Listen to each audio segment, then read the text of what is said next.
میں شکر گزار اس لیے ہوں کہ یہ مبارک مہینہ بھی چل رہا ہے اور یہ ماہ مبارک بھی ہے، اور آپ مبارک زمین سے بھی ہیں، آپ اس سرزمین سے ہیں جنہوں نے دین کے خاطر، اسلام کے خاطر بڑی قربانی دی ہے۔ الحمدللہ میوات والوں نے تبلیغ کے کام کے اندر اپنے آپ کو بہت سر فہرست رکھا، سادگی کے ساتھ۔ آج بھی آپ کے یہاں وہی سادگی، بالکل بالکل بالکل رات کے رونے دھونے والے جتنے بھی میاں جی ہوا کرتے تھے نظام الدین کے مرکز میں، وہ اتنا ہی روتے تھے دھوتے تھے، اور مولانا الیاس صاحب رحمۃ اللہ علیہ کے ساتھ جی جو ان کا زمانہ گزرا ہے۔ بہرحال بہت ساری باتیں آپ کے ساتھ ہوتی رہے گی، لیکن یہ بتائے کہ میوات میں جب ہوتے تھے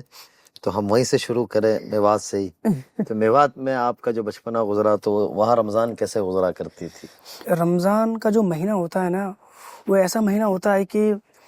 ہر مسلمان انتظار کرتا ہے رمضان کا، اور اتنا سکون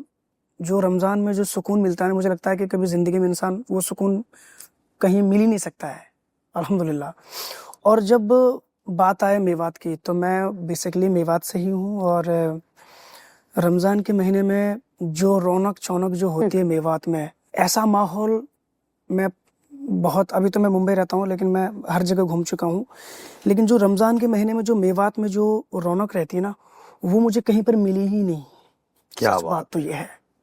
مطلب رمضان میں دینی تبلیغی سے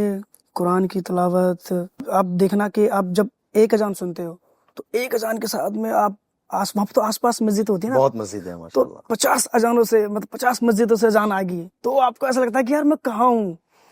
تو یہ صرف رمضان کے مہینے میں جو خوبصورت منظر رہتا ہے، جو خوبصورت ماحول رہتا ہے، ہمارے میوات میں ایک الگ ماحول رہتا ہے، اور مجھے اتنا اچھا لگتا ہے۔ میں جیسے کہ میں ابھی ممبئی رہتا ہوں، اور جب رمضان کا مہینہ آتا ہے تو میں بھاگ جاتا ہوں۔ اچھا اب بھی جاتے ہو؟ میں بھاگ جاتا ہوں، میں تو اپنے وہ کہتے ہیں نا بوری بستر لے کے، میں کہ چلو بھائی اب میوات میں چلنا ہے، صبح صبح سحر کے لیے سب کو اٹھانا، میں خود ہی اٹھاتا ہوں سب کو، چلو بھائی اٹھ جاؤ سارے۔ کیا بات ہے، جو ایکسائٹمنٹ رہتی ہے نا میرے اندر، وہ مزہ آتا ہے اس سے مجھے، تو بہت رونق رہتی ہے میوات میں ماشاءاللہ، زبردست۔ اور بہت محبت بانٹتے ہیں ایک دوسرے کے لیے، تو وہ صرف میوات میں ہی ہو سکتا ہے۔ اور سادگی بڑی ہے آپ کے یہاں ماشاءاللہ تبارک اللہ۔ بہت ہے، ہاں، یعنی وہ اللہ والے چھپے ہوئے ہوتے ہیں، دیکھے گا کوئی کہے گا بابا جی ہوں گے، لیکن وہ بابا جی رات میں 2 ڈھائی بجے 3 بجے اٹھ کے اللہ کے آگے جو روتے ہیں، بے شک بے وہ شک۔ صرف روتے ہیں۔ آج بھی مجھے یاد، ایک بزرگ سنا رہے تھے کہ جب ہم اللہ کے راستے میں نکلتے تو وہ ایک نماز کے بعد اعلان ہوتا ہے نا کہ سبھی حضرات تشریف رکھیں انشاءاللہ دین کی بات، دین کی بات ہوگی، ہاں کہ وہ ایک عام دعوت ہوتی ہے۔ ہاں، تو وہ میوات والے میاں جی تھے، وہ لوگ کھڑے ہو جائے، رونا شروع کرے اعلان میں، اور کہ مجھ کو تو کچھ نہ آوے، ایسے ہی زبان مجھ کو کچھ نہ آوے، میں کلمہ ایمان سیکھنے نکلا، مجھے تو کلمہ بھی نہ آوے، اور پھر رو دے وے، تو پورا مسجد بیٹھ جاؤ کہ یار یہ دادا کی عمر کا کیا بات کر رہا ہے، یعنی وہ کیفیت، وہ سادگی، بالکل وہ اخلاص، تو یہ چیز آپ لوگوں میں، اور اللہ تعالیٰ نے وہاں سے آپ کو اٹھایا ماشاءاللہ تبارک بے اللہ۔ شک بے شک، اور یہ بہت اچھی بات بولی آپ نے، وہ بولتے ہیں نا کہ وہ ہماری لینگویج، ہمارے میواتی لینگویج بولتے ہیں نا کہ چھوڑا سنو،